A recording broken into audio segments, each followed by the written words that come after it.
आपसे लिपटती है, वो शाम रात तक आपकी जान नहीं छोड़ती। ओह हो, क्या बात है।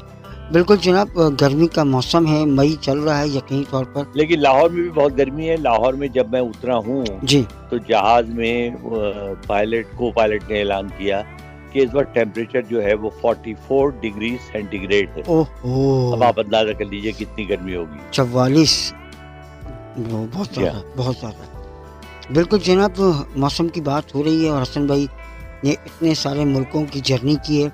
इंग्लैंड इनका फेवरेट डेस्टिनेशन है, जहाँ पर ये गए, जहाँ इनको मज़ा आया। लेकिन हसन भाई आप ये बताइए कि आपको इंग्लैंड के अलावा दुनिया के अंदर किस मुल्क का मौसम ज़्यादा अच्छा लगा? देखिए, मौसम तो इंग्लैंड का ही सबसे अच्छा है, क्योंकि इंग्लैंड के मौसम की खास बात यह है कि हालांकि अब वहाँ भी गर्मी पड़ने लगी है, लेकिन गर्मी में भी एक हल्की सी वो खुनकी का एहसास रहता है आपको। अच्छा। जरा से बादल आ जाएं, जरा सी हवा चलने लगे, जी तो वही तेज धूप जो आपको लग रही होती है आपके जिस्म को, जी। उसमें एक साथ ठंडक का एहसास होने लगता है। लेकिन इसके बाद और बहुत से मुल्क हैं जिस तरह मैंने मौसम के लिहाज से बहुत अच्छा है, जी। बड़ा ही खूबसूरत मुल्क है, बहुत छोटा सा जजीरा है और समंदर के बिल्कुल बीचों बीच है जी। और समंदर के दरमियान में होने की वजह से इंतहाई सरसब्ज है, क्योंकि बारिशें बहुत होती हैं और इसके अलावा कि समुद्री पानी का असर भी है। और फिर वैसे ही बहुत हसीन है। मतलब यह है कि उसकी एक बड़ी खूबसूरती मैं आपको बताऊं जी कि एक तो न्यूजीलैंड के जो लोग हैं वो बहुत ही मिलनसार लेकिन थोड़े से शाई हैं। अच्छा। मतलब ये आपसे मिलेंगे बड़ी खुश अखलाकी से जी, लेकिन आपके साथ बेतकल्लुफ होने में थोड़ा सा टाइम लगाएंगे। अच्छा। लेकिन मेहमान नवाज लोग हैं, अच्छी आदत के हैं, बड़ा वो ख्याल रखते हैं, बाहर से सफाई पसंद है। आप न्यूजीलैंड की एक खूबसूरती ये है कि ज्यादातर सड़कें आपको मिलेंगी, दोनों तरफ घर बने हुए हैं। अच्छा। और घने दरख्त हैं और वो दरख्त इतने ज्यादा घने हैं कि वो दरमियान में ऊपर आके मिल जाते हैं एक दूसरे से। अच्छा। तो एक तरीके से आप समझ लीजिए कि छत बन जाती है उसकी। तो उसके नीचे से जब आप गुजर रहे होते हैं तो एक बड़ा खुशगवार एहसास होता है। फिर जितने आपको घर मिलेंगे हर जगह पूरे न्यूजीलैंड में जी, हर घर के आगे आपको फूलों की क्यारियां मिलेंगी, आपको जो है ना खूबसूरत पौधे मिलेंगे और बड़े घर को अपने सजाते हैं बाहर की तरफ से, खासतौर से बहुत अच्छी डेकोरेशन होती है, तो आंखों को बहुत ही ज्यादा भला लगता है। सही सही सही।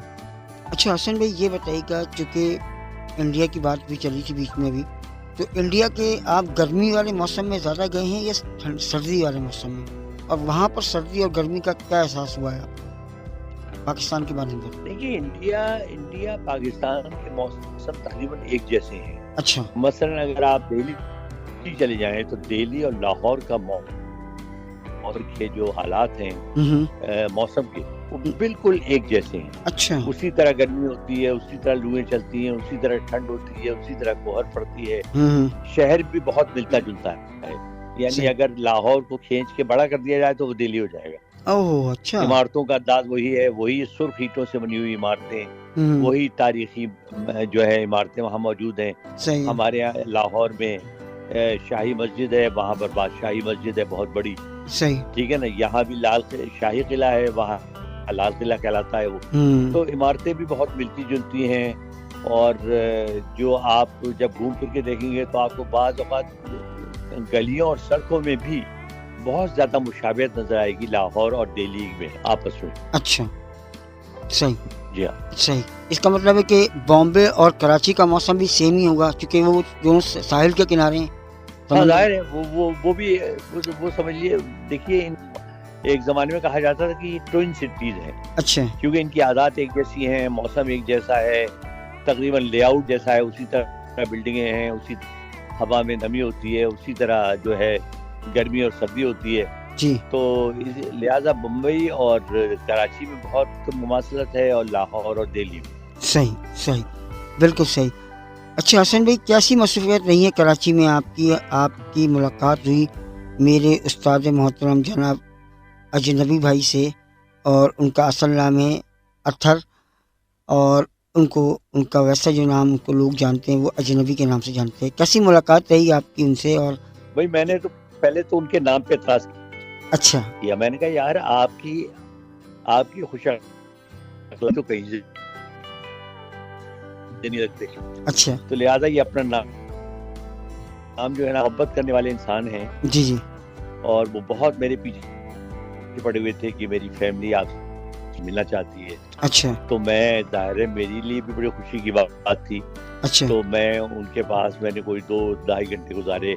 जबरदस्त। और क्योंकि खाने पीने का मैं बहुत ज्यादा शौकीन नहीं हूँ, तो मैंने सख्ती से उनको मना कर दिया था जी जी। कि खाने का इंतजाम नहीं करना। अच्छा। तो उन्होंने और बहुत सी चीजें, लेकिन वो खाने से कोई कम नहीं थी जो उन्होंने एहतमाम किया हुआ था। अच्छा। बड़ा अच्छा वक्त गुजरा। और एक बड़ी खुशगवार मुझे हैरत हुई, उनकी जो बेगम साहिबा हैं वो बहुत उम्दा पेंटर हैं। जी जी, बिल्कुल बिल्कुल। उनकी की हुई मैंने पेंटिंग्स देखी और मेरी आंखें खुल गई। जी जी। इतनी उम्दा कलर स्कीमिंग, जिस तरीके से उनका जो कॉन्सेप्चुअल वर्क है जी जी, वो कमाल का है। वाह। और उन्होंने मुझे बताया कि वो अब तक कोई 3-4 एग्जीबिशंस कर चुके हैं माशाल्लाह। और आइंदा भी उनका रेगुलर एग्जीबिशंस करने का इरादा है। जबरदस्त। माशाल्लाह उनकी 3 बेटियां हैं। सही। वो भी बड़ी प्यारी हैं और बड़े खुश अखलाक थे।